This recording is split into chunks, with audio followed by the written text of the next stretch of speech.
dan voor de PS meneer Bennachour. Merci Madame la Présidente, merci Messieurs. Alors c'est une problématique qui est évidemment très complexe et qu'on doit pouvoir aborder en identifiant ces différents ou en distinguant ces différents volets. Alors en ce qui concerne les enfants, je pense que vous avez été très clair là-dessus.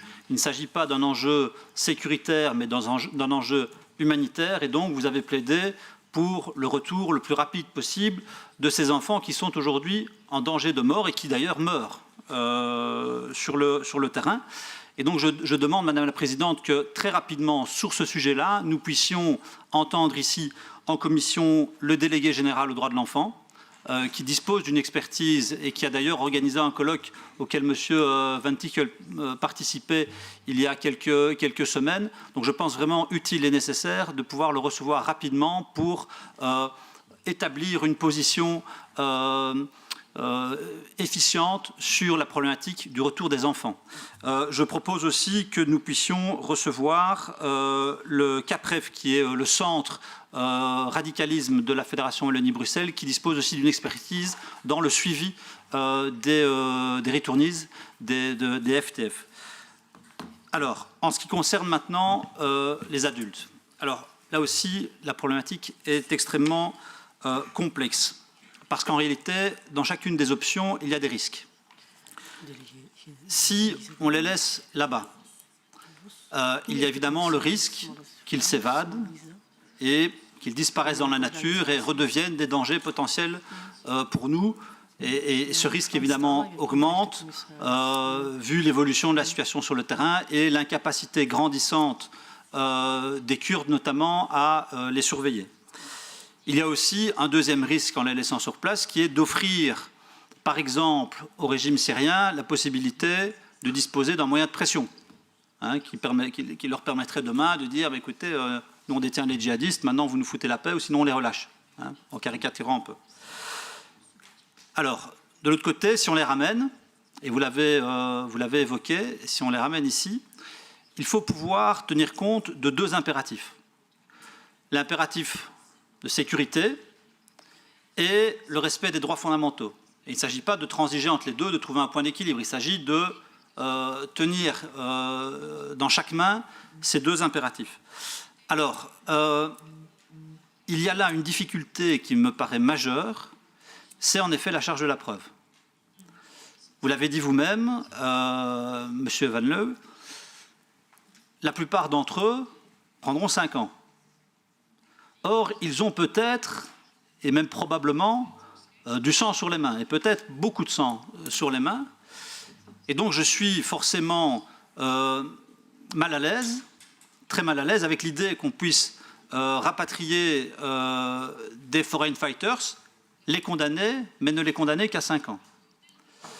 Et moi, je viens d'une ville, Verviers, qui a été très marquée par cette problématique. Et je n'oublie pas ce que m'a déjà dit la maman d'un combattant détenu pour le moment dans le nord de l'Irak, à ma connaissance, et qui me dit elle-même, en tant que maman, moi je ne souhaite pas que mon fils revienne parce que il va faire 2, 3, 4, 5 ans, et puis après je sais qu'il reste dangereux. Je sais qu'il reste dangereux, en tout cas je n'ai pas la certitude qu'il ne l'est plus. Et ça c'est le discours d'une mère qui évidemment qu'on doit entendre, parce qu'il est peut-être le plus crédible qui soit. Donc, quelle est votre analyse de la hiérarchie de ces différents risques? Parce qu'à un moment, ces risques-là existent, il faut pouvoir les hiérarchiser pour prendre une décision. Et par rapport à ça, nous, au Parti socialiste, pour le moment en tout cas, on défend l'idée de la mise en place d'un tribunal spécial qui puisse respecter les standards les standards internationaux et le respect des droits fondamentaux, tout en évitant peut-être de ramener sur le territoire des gens qui restent dangereux. Et donc, quelle est votre analyse de ce projet, cette idée de tribunal spécial? Quels sont pour vous les principaux obstacles qui se poseraient, qui se mettraient sur la route d'un tel dispositif? Et puis alors peut-être une question pour M. Van de Voort, qui me paraît aussi importante pour le conflit et son évolution. Et pas le conflit qui a commencé la semaine dernière, celui qui a commencé en 2011 avec la révolution syrienne. Cet accord qui a été signé entre les Kurdes et le régime syrien, que certains ont déjà qualifié d'accord avec le diable. Est-ce que vous considérez qu'il est susceptible de modifier le rapport de force entre le régime et l'opposition, c'est-à-dire de permettre au régime de récupérer des territoires, sinon même d'envisager une forme de réhabilitation? Et c'est important, encore une fois, pour la lecture du conflit et pour son évolution.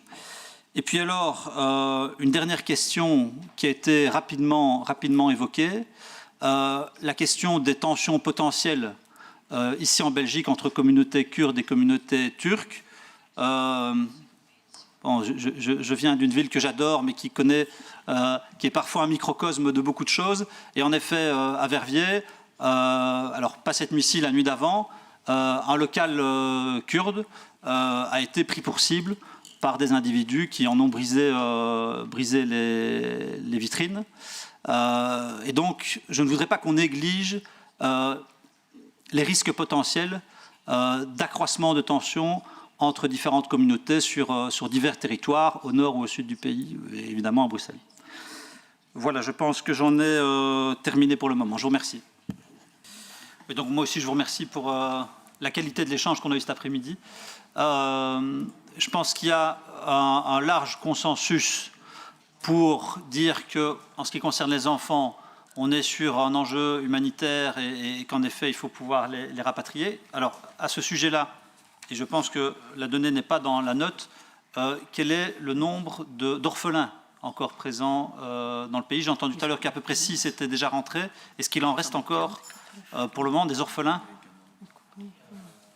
Selon mon information, non, parce que les orphelins ont été repatriés en juin. Tous, ok. Mais ça n'exclut pas qu'entre-temps, qu'il y a de sûr. nouveaux décédés, etc. Bien Donc, sûr, en fait, c'est bien sûr. une situation évolue. Bon.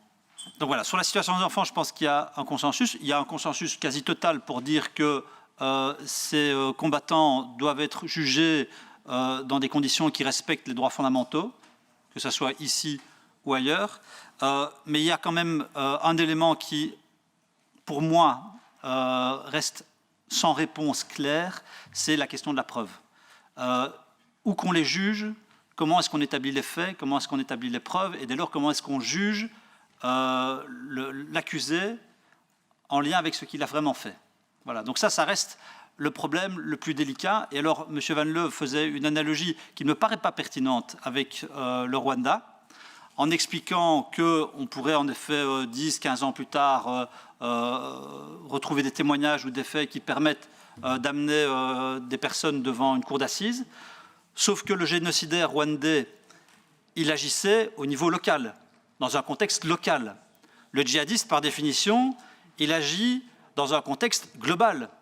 Et donc ça change tout quant à la dangerosité du génocidaire et du djihadiste. Ce n'est pas exactement la même chose d'avoir un génocidaire rwandais en liberté dans les rues de Bruxelles ou d'avoir un djihadiste de retour d'Irak ou de Syrie. Ce n'est pas la même chose. Donc c'est pour ça que je trouve que l'analogie n'est pas totalement éclairante, si vous me permettez.